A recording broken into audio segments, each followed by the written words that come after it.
Hello, I'm Svitek, 360 creative coach, and welcome to my vlog, where I essentially highlight my creative journey and extract the various lessons that I've been learning, as well as the various techniques that I have learned from the past and how I'm applying them in new context, if you will. Now, what's kind of interesting is that for the most part, even though my goal has always been to help aspiring artists find success, and part of that, I've always touted the idea of mastering mental fortitude, because it's not enough to just have the talent and the skills. You also have to have that mental fortitude, that grit, whatever you want to call it, because the entertainment industry is just going to knock you down at times. And the reason I highlight this is because in the current context of the world, it gets a little bit tough to talk about just the creative aspects alone, especially with this vlog. When I'm highlighting my journey, it's a separate thing to just highlight. When I do my lessons, because I can pick those out and I can make it kind of very specific, and I contextualize what's going on, but nonetheless they can kind of veer away from the various things. But if I'm going to be candid about kind of my life and my creative journey, well, it of course is in the larger context of life itself. And for the most part, with COVID-19 and things like that, it's kind of, I think we're all trying to grapple with what does this mean and so forth. Our sense of control, our sense of I think politics. I see a lot of people being a lot more political than they have been in the past. Certainly that applies for me as well. I'm not just saying that for other people, that's for me too. And we're all trying to figure out, okay, what does this mean for me as well? What are the steps that I can take and whatever else in this journey of mine? And I think, there's kind of like a lot of questions. For me, I, in a lot of ways, have been trying to be as creative as I can be, but what I find myself kind of doing is more of like the administrative side of creativity versus like the actual pure creation. And what I mean by this, like, I'll get a sound file from my movie where I have to deliver notes, and I'll listen to it and I'll give notes. While yes, there is a certain level of creativity involved, it's more of a critical standpoint versus the act of pure creation. I'm not actually, creating the sound, let's say, from scratch. And my job is kind of a big, that's what I do. Like with my full-time job, with Cadence 13, I edit podcasts and I record podcasts and whatever else, but I'm not the one like creating them from scratch. That's whoever the host is and the guest, and like they're kind of working on that. And so, there's a difference to me, the pure act of like screenwriting. So I'm trying to, work on what will hopefully be my second film. And, even though like I've written the most pages that I have in a while, it was sort of like pulling teeth. Now, granted, it's kind of, you can look at the creative process and say, like, whenever you're starting a new project, it always is like, no matter how many times you do it, whenever you essentially reset and start a new project, you're at the beginning point. And there's always going to be that sort of wheel in the mud type of moment, if you will. At least that's the way I've experienced it. That's the way when I talk to various creatives, that's the way they experience it as well. It gets a little bit easier because you have a tool set that you can pull from, but nonetheless, like, you still have to go through the mental process and that effort. Like, the effort doesn't change, of which you have to kind of put towards any creative project. And I think it gets a little bit hard to discern of, is this just the natural version of that, or is it compounded based on everything that's going on in the greater world? And I think there's definitely a part of me that can say, and like, oh, it's an excuse, as Stephen Pressfield would say. That's just resistance.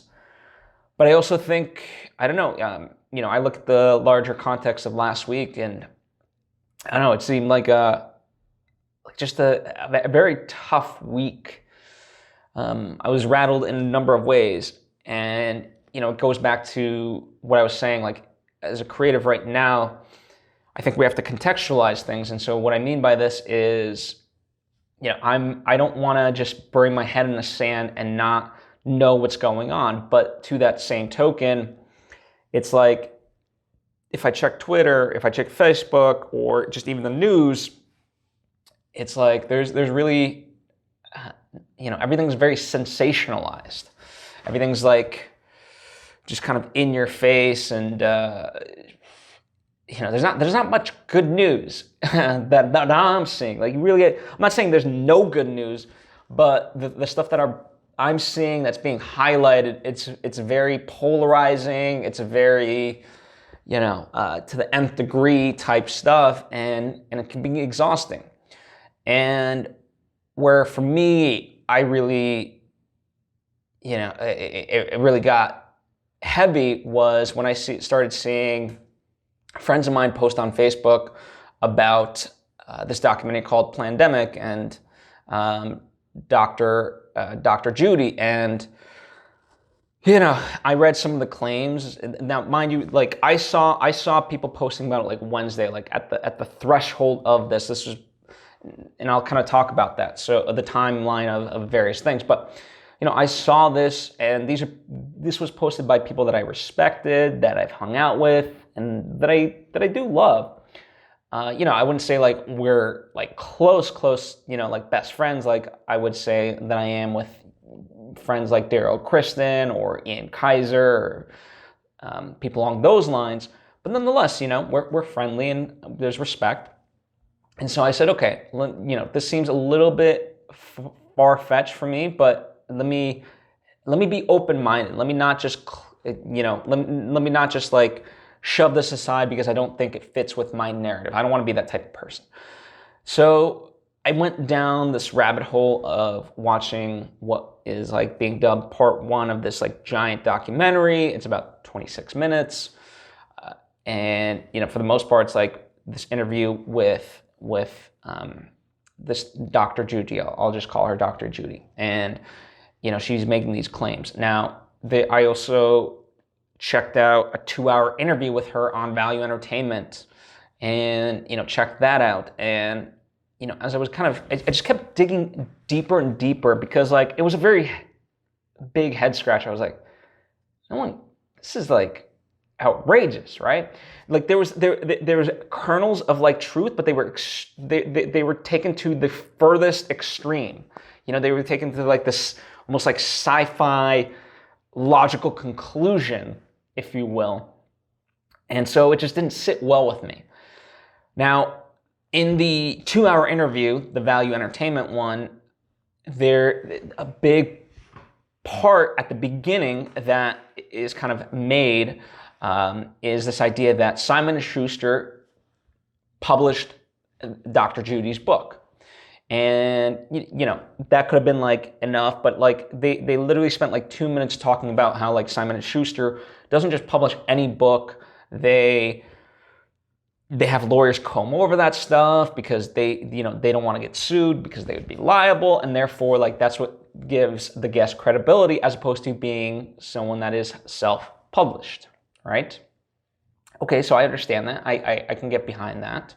So I was like, okay, I can try to like look up these various scientific documents that they're talking about, but I'm not going to have like any clue as to whether or not like how to interpret it, right? That's not my world. But I could hang my hat on the idea that Simon & Schuster published her book. So I go on Amazon, I check out her book, and you could do like a preview of inside. And in there is the publisher, right? The copyright and so forth. Now, it's not Simon & Schuster. Okay, fine. The fact of the matter is you have companies like Searchlight Pictures, which is owned by Disney. So, I was like, okay, maybe this is like one of those things. And by the way, this happens in publishing all the time. the notion of, you have like main publishers, and then you have like all these offset branches underneath them, right? So I say, okay, this is pretty common. So let me look up this publisher that actually did publish her book and see if they're, a subsidiary, an affiliate, whatever the term, of Simon & Schuster. Now, turns out that is not the case. And so, this obviously raises a huge red flag, because that was like the main entry point into why this woman is so credible. And so, I go back to the people that I know, and I post this of like, hey, like, this is, I'm not trying to discredit her other points. Again, some of it seems, based on a kernel of the truth. I don't know how truthful, but certainly like there's at least a nugget of truth. But it makes it very hard for me to believe it when this was a huge red flag. And what I got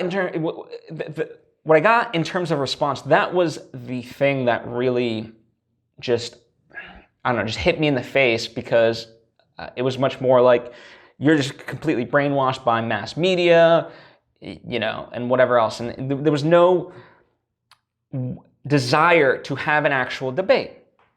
Not even a debate, just a discussion, a question, like the very thing that I was being asked to do, which was to question everything that I believed in and to kind of see the truth.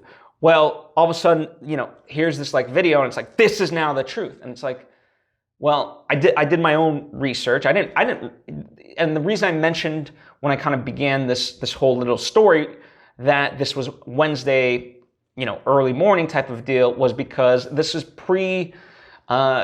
mass media and other YouTubers really debunking this whole thing, the pandemic conspiracy theory.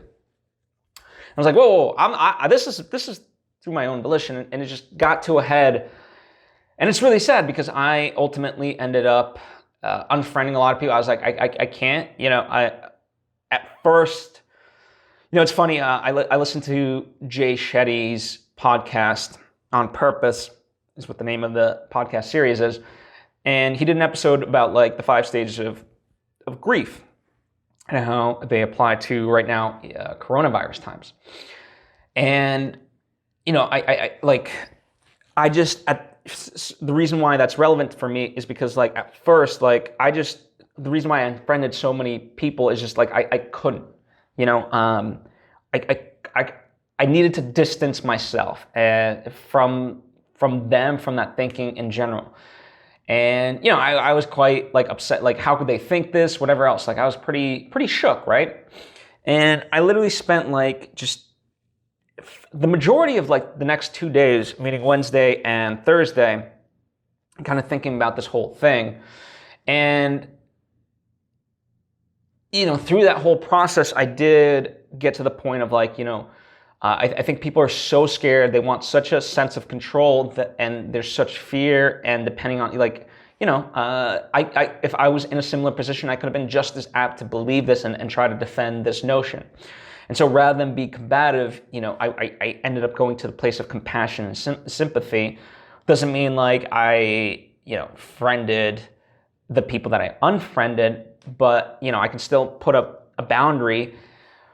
But nonetheless, I got to that place of understanding and so forth. And, now at the end of the day, like we're all, including myself, like I'm a human being, and like that doesn't mean it weighs on me, and that doesn't mean like I'm not affected by it. I certainly was, in a lot of ways, like between that and kind of the racial divide that I'm seeing, certainly with everything that happened in Georgia, I kind of got to thinking about it. I don't want to be like, it would be very easy for me to just kind of turn off my social media and whatever else, like, but I didn't want to be that person, because there's a book called White Fragility, and I've talked about it in a prior episode about how like, the pyramid of racism, at the top you have like the KKK, or, people of that nature, where it's just so overt and whatever else, but that's the top of the pyramid because you can kind of see it, and it's not that it's not bad, but it's certainly much more visible. But the foundation of, racism also is rooted in the idea of, being apolitical, not standing up, like just minor grievances, if you will, so just by like being able to quote unquote choose not to like see that stuff is a huge privilege that I have, and that's not right. So I didn't want to be that person. So it was just kind of coming at me from I allowed myself to essentially like just be open for batting practice, if you will. Sorry, I'm kind of blanking on some analogies and words, but nonetheless, so it kind of came at me, and I know, and again, sometimes, you have to also, it goes back to, the part of self-care. Like, I'm a true believer in self-care, obviously. I hope you kind of understand that at this point, but you have to put the oxygen mask on yourself before you can help anyone else. So I understand that, but I also know way too many people that kind of choose not to do anything because it quote unquote doesn't affect them and so forth. And I don't know, I just kind of took it to heart, because I also know a lot of people that say they are advocates of like, pro-black and things like that, and they chose to be quiet about it. And so it kind of rubbed me the wrong way of like, you can't say you want to help and then just decide to like bury your head in the sand, because I know they were aware of this what happened, this story. They just chose not to sort of get involved because it might have been too political, and that's not good to me, and so like part of me is trying to figure out that line of being informed, caring, and so forth, but at the same time not let it destroy me, essentially. That kind of might be a little bit hyperbolic, but yeah, I mean, it's kind of based on last week. Yeah, I have that kind of feeling and emotion. The good news is, on Friday we did a Zoom call with me and my closest friends, and it just felt great. Like sometimes Zoom calls can be a little bit exhausting because you have to like, put yourself on and be a performance, if you will. But what was great about all of us is like that just went out the window. Like one of our friends literally kept falling asleep and whatever else, and like, we just let them sleep during the call, and then they wake up and be like, okay, and then they fall asleep. Like there was nothing. It was no different than like, us just hanging out and someone just falling asleep on the couch, and like we just be like, all right, well, let them sleep it off. They're tired, and that was cool, and so that revitalized me, if you will, in that way. So, and again, I know I've been kind of talking about life in general, but it creates the context for all of this, and I imagine it does for you. Like we're all in different positions, but that doesn't mean like that there aren't similarities in terms of how we're processing certain things. And I think, going back to what Jay Shetty was talking about, like the 5 stages of grief, like you can actually fluctuate from one to the other. There's been weeks where like I've been a lot better, and then it feels like, it's like you almost feel like, oh, well, now that you're sort of used to being in quarantine and things like that, that you should kind of have a handle on things. But it's like, no, you can take a step back, 2 steps forward, 1 step back, 2 steps, all that stuff. And all of that stuff is true. And so we just have to kind of be aware of them. One of the things for me, in an effort to really kind of just get my head right, people have meditation, people do yoga, people work out. For me, I'm not a big, like, I hate the idea of like going to the gym and working out. And, I was trying to do some at-home exercise and things like that. And I was like, let me just go biking. I've always loved biking. And for me, what's great about that is I can go biking, and I see things like it's not just doing something for the sake of doing it, for the sake of like fitness. Like there's an exploration, there's a curiosity. So So I've been trying to do more biking, like at least 3 times a week. So that has kind of helped me and kind of reset me a little bit. I still feel like there's just so much constantly being thrown at us in terms of the news cycle and just life in general that, even like 3 times a week wasn't enough. But, I think that's where I'm going to try to find the balance, bike, be informed, but not like be on social media all the time and things like that. And that's sort of helped.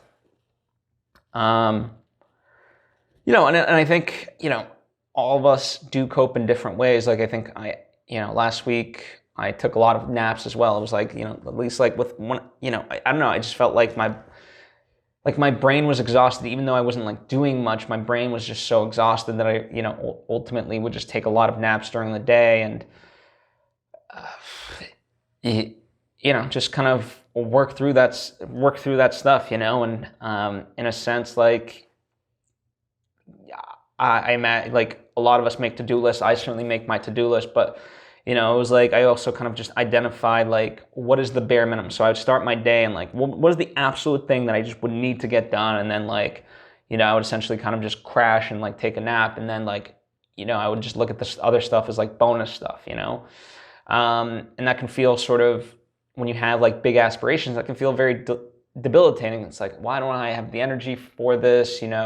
I should be utilizing my time, especially now, like while we're still in quarantine, I should be putting that to use. But I think that's where there's a misconception. I feel like people have kind of adopted this idea that like quarantine itself is like this race. And the end of quarantine is supposed to represent something, right? Like if you don't get X, Y, and Z done by the time we end quarantine, you are a failure. It's like, that's not the case. Like, at the end of the day, it's all about just like progressing forward in whatever way. And if you don't like, quote unquote, get everything done by the time quarantine ends, it doesn't make you a failure. Like you still progressed in that way. And so I always look at it like, let me, what do I need to get done? And oftentimes, like for me, that certainly includes like walking the dogs, but it includes like my job. Like what do I need to absolutely just get done in order to be, so that way I don't have to like worry about anything else. So I get those things done, and anything beyond that is kind of like a bonus at times, and so it's okay to feel like that and operate on that notion, if you will. And doesn't mean that has to be your mode of operation for forever, but sometimes, when things are heavy as they are, it's okay to allow yourself to have that. Okay, so I've been kind of talking a lot about heavy things, and one final thing that I sort of want to talk about before I transition into the actual creative, and I hopefully will be more cheerful. It is more cheerful for me. Hopefully it comes across that way, but healthcare. So I was having a discussion with my mom, and we were talking about health insurance and things like that, and we kind of went back and forth, and I think we both ultimately weren't hearing each other, and it was just, I don't know. I think I just wasn't in a place to talk about it, because it just felt like another criticism, another thing that like I was doing wrong. And I know that for her, it comes from a good place of like, she wants me to be taken care of and be thinking about these things. So I don't take that away from her. But, it is shitty to think about. Like, I know many people, like I've talked about this with many friends, we just have healthcare for the sake of like saying we have healthcare, but it doesn't do jack shit. Like, I know people who have healthcare and like most places they can't even get a physical because like their insurance isn't accepted. I know like people sometimes go and they end up like the out-of-pocket cost, they're paying like $100 to $150 like a month for the health insurance, and every time, like even with a physical, they end up paying a large amount of money just to get the physical. And it's like, well, what the hell do I have this insurance for? Like, it just feels useless. And then when you kind of really look at it in terms of like, emergency and like what you're actually getting, like you would hope like, okay, fine, maybe I'm just paying this stuff at the moment, but like if you have insurance because God forbid there's that big emergency that really does kick your ass. I don't wish it upon anyone. I don't wish it upon myself. Nonetheless, like that's why you have insurance, or you hope so. And it's like when you really break it down, like, I've talked about this again with my friends, and it's like our insurance really doesn't do shit. You're still gonna pay a crap ton of money when you have an actual emergency. And I understand the argument of like, well, at least like, getting, a couple $1,000 still helps and whatever else. And it's like, yeah, but if you're only getting like $4,000 and like your whole thing is going to be like 15 to 20 grand, it's like, what the fuck am I paying $100 a month for, for years on end? Like, I might as well like save that money instead. Like, and the whole notion that we got to take away healthcare and the Affordable Health Care Act. And so like, it's interesting to me, like you could walk through, before quarantine and all that, like you could walk through like a Barnes and Noble or any other bookstore, and you have business, personal wealth, and just finance in general, right? And you certainly have sections for medicine, but there's not like a real section for like healthcare. And to my knowledge, and by the way, if you know of a great book, please let me know, because I would love to A, read it, B, share it. But if there is like a book that just teaches you how to get good health insurance and like how the healthcare system actually does work. I often turn to like Tony Robbins' Money Master the Game. Like I think that's a wonderful book in terms of finance. Now, is it the only one? Like there's, Broke Millennial has 2 great books and things like that. And, other people can say theirs, but like the fact that we can't even debate like what's the best health insurance book out there, like that's problematic. And maybe I'm just blind to it, but it's not like I haven't necessarily done research.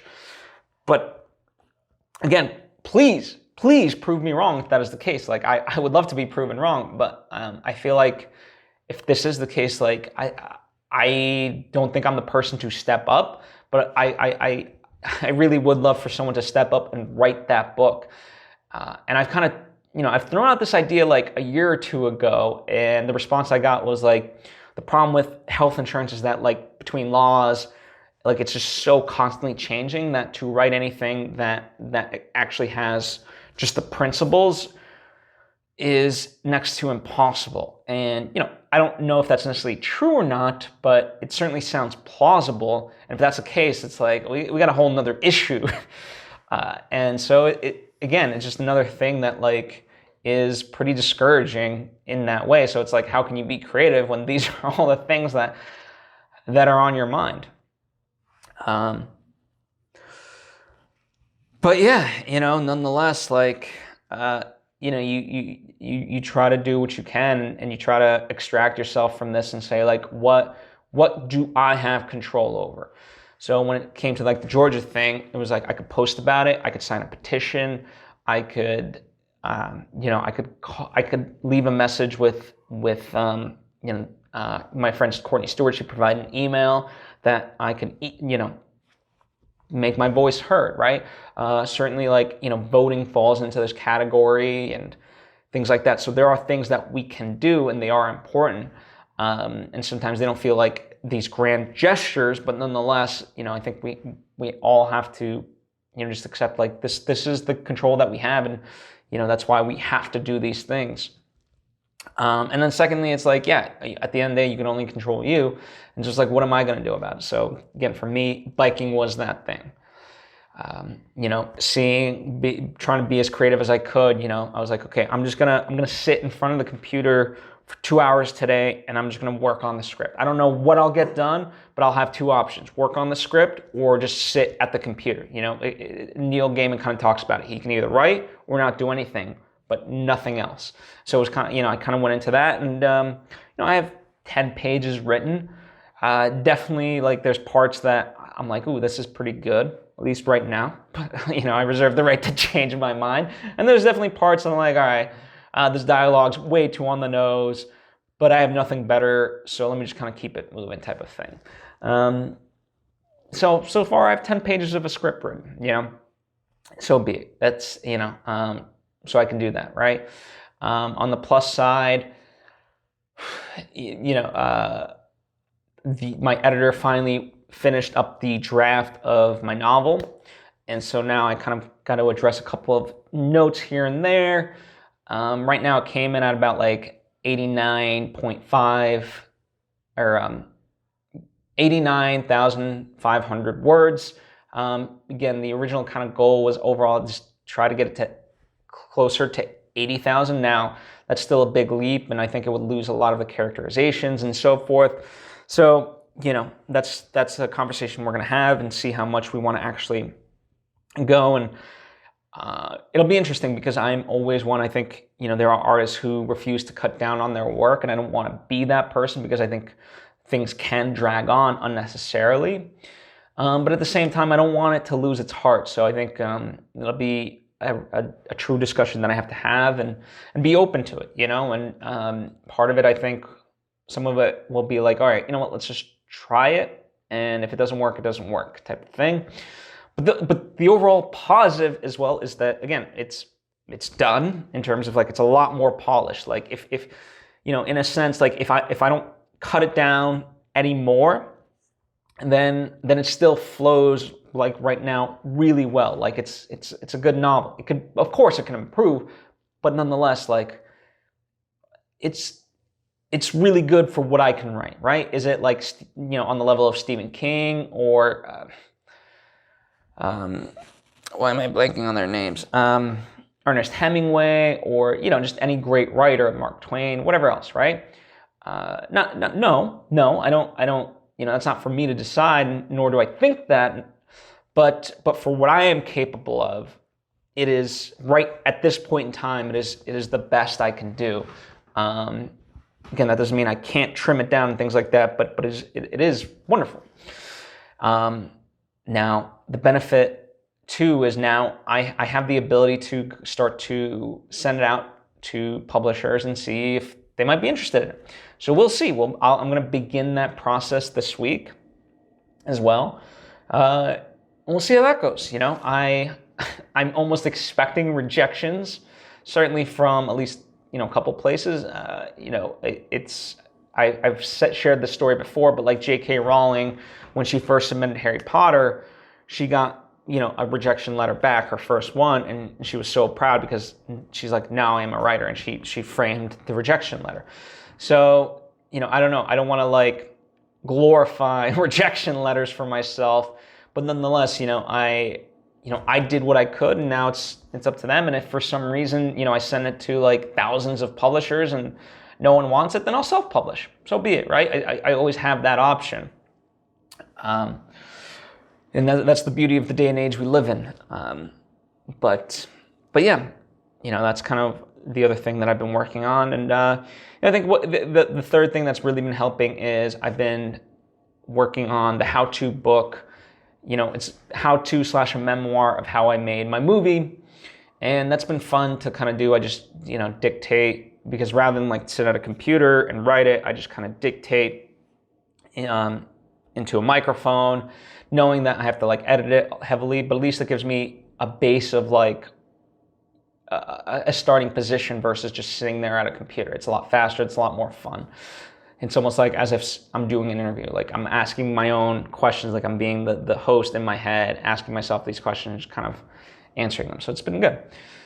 But anyway, yeah, so that's kind of what I've been working on. I